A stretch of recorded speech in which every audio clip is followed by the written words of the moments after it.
Oke, standby, kamera ready, sound ready, 3, 2, 1, action. Assalamualaikum warahmatullahi wabarakatuh. Salam sejahtera untuk kita semua. Yang terhormat Bapak Ferdiansa SEMAK selaku dosen pengampu mata kuliah Pelaporan Akuntansi dan Konsolidasi. Sebelumnya perkenalkan kami dari kelompok 5 yang beranggotakan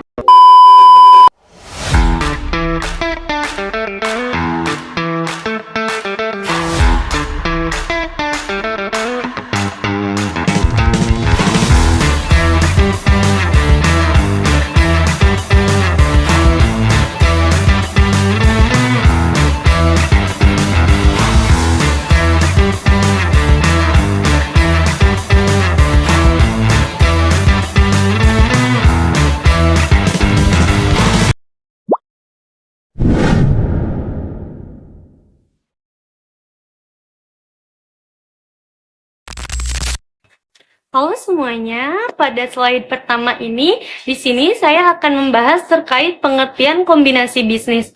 Apa sih kombinasi bisnis itu? Nah, jadi secara sederhana, kombinasi bisnis ini adalah penggabungan dua atau lebih entitas usaha menjadi satu entitas baru. Jadi, misalnya nih, ada dua perusahaan yang sebelumnya berdiri sendiri. Lalu, mereka digabungkan jadi satu supaya bisa lebih kuat, lebih efisien, dan punya skala usaha yang lebih besar.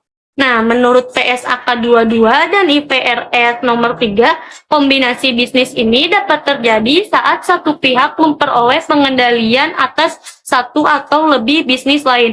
Artinya, perusahaan yang mengambil alih itu akan punya kontrol penuh atas perusahaan yang digabung. Contohnya itu misal nih, ada dua perusahaan yang digabungkan seperti Gojek dan Tokopedia yang bergabung dan membentuk satu entitas baru bernama Goto Group. Tujuannya ini ialah supaya mereka bisa saling melengkapi, di mana si Gojek ini kan kuat di layanan transportasi dan pembayaran digitalnya, sedangkan si Tokopedia ini kuat di e-commerce-nya. Jadi ketika mereka digabungkan, mereka bisa memberikan pelayanan yang lebih lengkap lagi ke masyarakat dan bersaing lebih baik di pasar. Oke teman-teman, sekarang kita masuk ke materi strategi kombinasi bisnis. Jadi ini adalah strategi ketika perusahaan ingin berkembang dengan cara bergabung dengan perusahaan lain.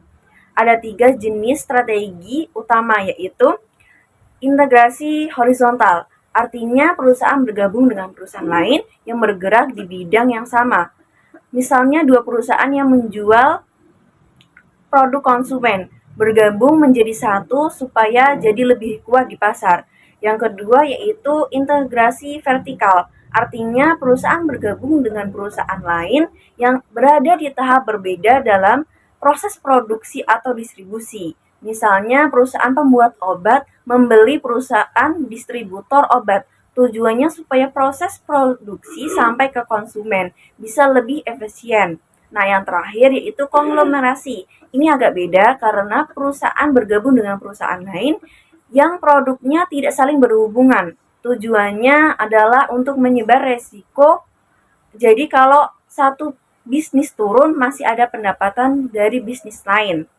Nah, itu dia 3 strategi kombinasi bisnis yang sering digunakan perusahaan buat berkembang. Baik, selanjutnya di sini ada tujuan kombinasi bisnis. Kombinasi bisnis sendiri itu artinya adalah satu perusahaan yang bergabung dengan perusahaan lain atau bahkan membeli perusahaan lain sepenuhnya. Lalu, kenapa perusahaan melakukan itu? Apa tujuannya? Nah, di slide ini sudah dijelaskan beberapa tujuannya. Yang pertama itu ada sinergi atau meningkatkan kekuatan dan efisiensi. Nah, dalam bisnis, sinergi itu bisa terjadi ketika dua perusahaan itu menggabungkan kekuatannya. Misalnya, satu perusahaan punya sistem distribusi yang hebat, sementara perusahaan lain punya produk yang kualitasnya itu tinggi. Kalau mereka bergabung, maka biaya itu menjadi lebih murah dan hasilnya itu lebih maksimal. Inilah yang dicari perusahaan. Gabung supaya jadi lebih kuat dan lebih efisien. Yang kedua itu ada efisiensi biaya, yang dimana lebih murah daripada membangun dari awal. Membangun bisnis dari awal itu mahal. Kita harus beli tanah, bangun pabrik, rekrut karyawan, dan seterusnya. Nah, proses ini tuh membutuhkan waktu lama dan modal yang besar. Sementara itu, kalau perusahaan membeli bisnis yang sudah berjalan, fasilitasnya pun sudah ada, karyawannya juga sudah ada, pelanggannya pun juga sudah ada. Jadi lebih cepat dan jauh lebih murah. Nah, ini seperti kita juga membeli rumah jadi dibanding bangun dari nol. Karena tinggal masuk dan kita tinggal pakai saja. Nah, ketiga sini ada mengurangi resiko, yaitu lebih aman daripada memulai dari awal. Memulai bisnis baru itu seperti kita bertaruh, hasilnya itu pun belum pasti. Apakah produk kita akan laku? Apakah orang akan suka layanan kita? Nah, dengan membeli bisnis yang sudah berjalan, perusahaan bisa mengurangi resiko kegagalan. Karena bisnisnya itu sudah punya sejarah, punya data, dan kita bisa melihat kinerjanya. Kalau perusahaannya sudah untung dan punya reputasi yang baik, maka pembelian itu bisa menjadi investasi yang aman. Dan keempat, di sini ada pengurangan penundaan operasi atau fasilitas yang sudah siap pakai. Nah, sama seperti tadi, memulai dari nol itu butuh waktu, tapi kalau membeli bisnis yang sudah berjalan, kita bisa langsung mengoperasikannya. Nah, ini sangat penting terutama di industri yang cepat dan kompetitif, yang dimana waktu adalah uang. Misalnya, perusahaan ingin langsung masuk ke pasar baru di luar negeri. Daripada membangun cabang dari awal, itu lebih praktis kalau mereka itu membeli perusahaan lokal yang sudah punya sistem, karyawan, dan pasar sendiri. Jadi lebih cepat berjalannya. Dan kelima itu ada mencegah pengambil alihan, yaitu melindungi dari akuisisi perusahaan lain. Nah, ada juga strategi bertahan. Kadang perusahaan membeli perusahaan lain bukan hanya untuk berkembang, tapi untuk mencegah pesaing mengambilnya. Contohnya, sebuah perusahaan tahu bahwa pesaing mereka itu tertarik pada suatu perusahaan kecil yang sedang berkembang pesat. Supaya pesaing tidak mendapat keuntungan dari sana, nah si perusahaan itu lebih dulu membeli perusahaan si kecil itu. Jadi seperti menjaga aset agar tidak terjatuh ke tangan si lawan. Jadi dari tujuan ini kita bisa untuk memperkuat posisi di pasar, menghemat biaya, mempercepat pertumbuhan, sampai melindungi diri dari pesaing.